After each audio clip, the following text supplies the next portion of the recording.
শহরের ব্যস্ত জীবনে যখন হাঁপিয়ে উঠেছেন, তখন কর্মচঞ্চল জীবনকে একটু শান্তি দিতে শহর থেকে অল্প দূরেই ঘুরে আসতে পারেন মাওয়া ফেরিঘাট। সেই সাথে পদ্মার টাটকা ইলিশের স্বাদ আপনার ভ্রমণকে আরও প্রাণবন্ত করে দেবে। কেননা মাওয়া ঘাটের ইলিশ ভাজা, লেজ ভর্তা, সাথে বেগুন ভাজা যেন অমৃত।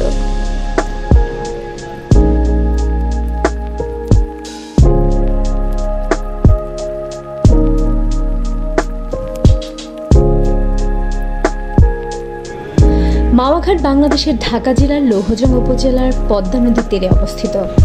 ঢাকা থেকে মাওয়াঘাটের দূরত্ব প্রায় 40 কিলোমিটার। এই ঘাট একসময় বাংলাদেশের অন্যতম বৃহত্তম ফেরিঘাট ছিল।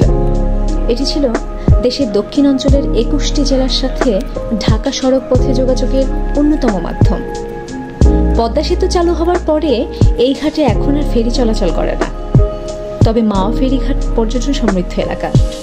পদ্মার অপার সৌন্দর্য উপভোগ করতে, পদ্মা সেতু দেখতে এবং ইলিশ ভাজা খেতে প্রতিদিন প্রচুর পর্যটক এখানে ভিড় করেন।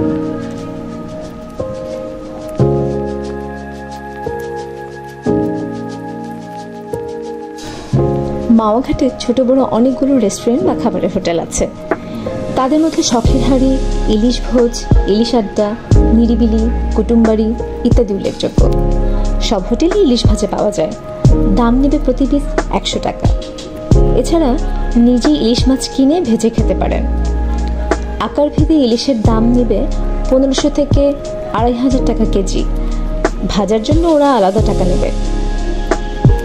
ইলিশ মাছ আপনি অন্য জায়গা থেকে কিনে নিতে পারেন। পদ্মা মাছের দোকান কিংবা ঘাট থেকে কম দামে ভালো ইলিশ মাছ কিনতে পারেন। হোটেলে মাছের মাথা এবং লেজ দিয়ে ভর্তা বানিয়ে দিবে। ইলিশের লেজের ভর্তা খেতে কিন্তু দারুণ। এছাড়া বেগুন ভাজার সাথে নিতে পারেন। ইলিশ ভাজার জন্য সরিষার তেল আপনাকে আলাদা করে কিনে দিতে হবে। মাওয়াঘাটের রেস্টুরেন্টগুলোতে সারা রাত খোলা থাকে। বৃহস্পতিবার এবং শুক্রবার রাতে এখানে প্রচুর ভিড় থাকে।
ঢাকার গুলিস্তান যাত্রাবাড়ি হতে বিআরটিসি, ইলিশ, স্বাধীন, গাংচিল, প্রচেষ্টা পরিবহনের বাসে চড়ে সরাসরি মাওয়া যেতে পারেন।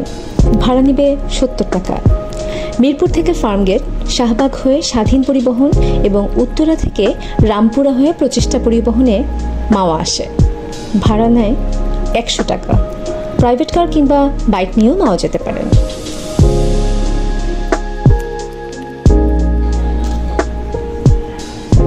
পদ্মা নদী, পদ্মা সেতু, পদ্মার রিসোর্ট মাওয়াঘাটের দর্শনীয় স্থানগুলোর মধ্যে অন্যতম।